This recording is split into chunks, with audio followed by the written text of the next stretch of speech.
সাভারে নির্দিষ্ট dumping zone না থাকায় মহাসড়কের পাশেই যত্রতত্র ফেলা হচ্ছে ময়লা আবর্জনা।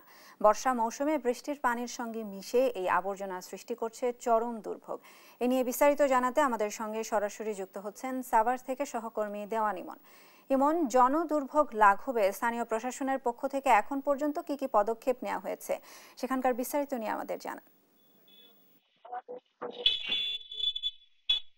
শায়না, আমি এখন যে জায়গাটিতে রয়েছি এটি সাভারের একেবারেই প্রাণকেন্দ্র, সাভার বাজার বাস স্ট্যান্ড। এবং বাজার বাস স্ট্যান্ডের যে ধরনের ময়লা আবর্জনা আছে, বিশেষ করে কাঁচা বাজারের, মাছ বাজারের এবং বাসাবাড়ি থেকে শুরু করে সাভারের যে সমস্ত ক্লিনিক হাসপাতালগুলো আছে, সেই হাসপাতাল, ক্লিনিক, বাসাবাড়ি এবং এই যে কাঁচা বাজার, সব ময়লাই কিন্তু সাভারের যে প্রাণকেন্দ্র যে বাজার বাস স্ট্যান্ড, সেখানে কিন্তু সড়কের উপরে এভাবে প্রতিনিয়ত ফেলা হচ্ছে। আমরা দেখছি যে এটি কিন্তু এই যে দু একদিনের ময়লা জমার কারণে এরকমটি হয়েছে তা নয়, এখানে কিন্তু দিনের পর দিন কিন্তু এই কাজটি করে যাচ্ছে। খোদ পৌরসভা থেকে ময়লা এসে পৌরসভার যে সমস্ত ময়লাগুলো সংগ্রহ করছে, সেগুলো কিন্তু ভ্যানে করে এসে এই সড়কের উপরে ফেলা হচ্ছে। এই সড়কটি কিন্তু নানা কারণে গুরুত্বপূর্ণ, যেহেতু সাভারে স্মৃতিসৌধ রয়েছে, এখানে প্রায় সময় কিন্তু ভিভিআইপিরা এই পথগুলো ব্যবহার করেন। সেই মহাসড়কের পাশে এইভাবে কিন্তু প্রতিনিয়ত ময়লার স্তূপ কিন্তু গড়ে তোলা হচ্ছে। আমরা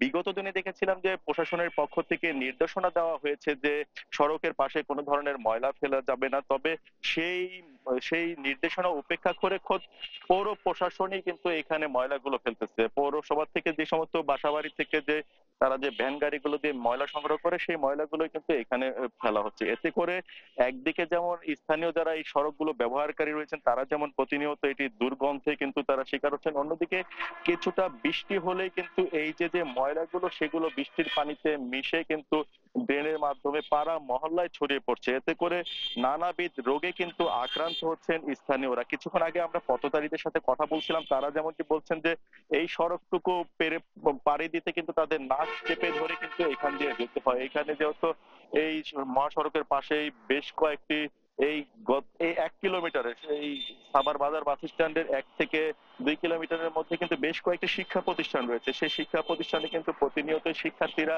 এই সড়কটি ব্যবহার করে যান। সেখানে কিন্তু তাদেরকে কিন্তু এই দুর্গন্ধের মধ্যে দিয়ে কিন্তু যেতে হয়। এতে করে একদিকে যেমন এই যে মশা উৎপন্ন হচ্ছে এই নোংরা থেকে, অন্যদিকে কিন্তু পরিবেশও কিন্তু নষ্ট হচ্ছে। তবে প্রশাসনের পক্ষ থেকে জোরালো ভাবে কিন্তু এটির বিরুদ্ধে কোনো ধরনের পদক্ষেপ আমরা কিন্তু নিতে দেখিনি। এখানে যে সমস্ত যে সমস্ত গাড়িতে করে ময়লা ফেলা হচ্ছে, যারা ময়লা ফেলছে এদের বিরুদ্ধে কোনো ব্যবস্থাও কিন্তু আমরা নিতে দেখিনি, যার ফলে কিন্তু প্রতিনিয়ত যে এই ময়লা ফেলার যে একটা প্রবণতা, সেটি কিন্তু এখানে অব্যাহত রয়েছে। এই কারণেই এখানকার যে পরিবেশ, এটি কিন্তু ক্রমশ নষ্ট হচ্ছে।